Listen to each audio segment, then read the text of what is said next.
Kia ora, I'm David Chaston with 90 at 9, brought to you by interest.co.nz. This week at Everything You Need to Know in 90 seconds at 9 o'clock, with news of more evidence we may be transitioning to a period of lower inflation, globally at least.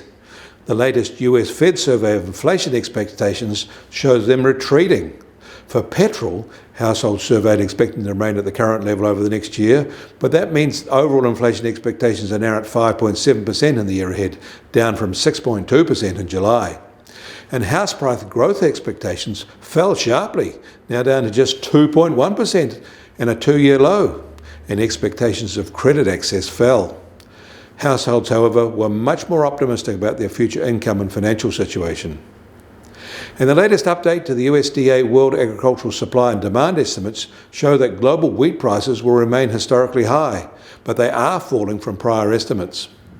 The recovery of the Japanese economy continues, probably best illustrated by the growth spurt in machine tool orders. They're up almost 11% from August a year ago, even though this was a slight dip from July, but that's a usual seasonal pattern. This high-tech sector is now back to pre-pandemic levels now. And China and Australia may have their high-profile squabbles, and China may have thrown its hand in with Russia, but China also knows Russia is an unreliable partner. In 2021, China bought 2.2 million tonnes of Australian wheat, and it cost them about $500 million. In 2022, they'll buy 6.3 million tonnes of wheat, and that'll cost them more than $2 billion.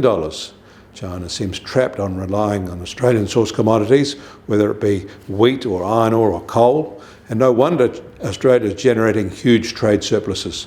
China is paying up, despite the disrespect China receives from Australia. In India, inflation rose in August to 7% and higher than expected, but that was just back to the levels we'd seen for the past 4 months. But Indian industrial production growth was quite anemic in August, coming in at just 2.4% when a 4.3% rise was expected. Both benchmarks were well lower than the July's 12.7% rise from a year ago. And the US Treasury 10-year yield starts today at 3.36% and 4 basis points firmer from this time yesterday.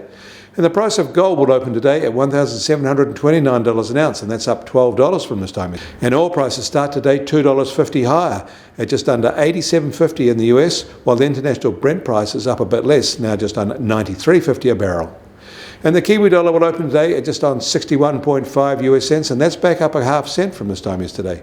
Against the Australian dollar, we're little changed at 89.3 Australian cents, and against the euro, we're also little changed at 60.7 euro cents. That means our trade weight index starts today at just on 70.7 and up 20 basis points in the past day. Get more news affecting the economy in New Zealand from interest.co.nz. Kia ora, I'm David Chaston.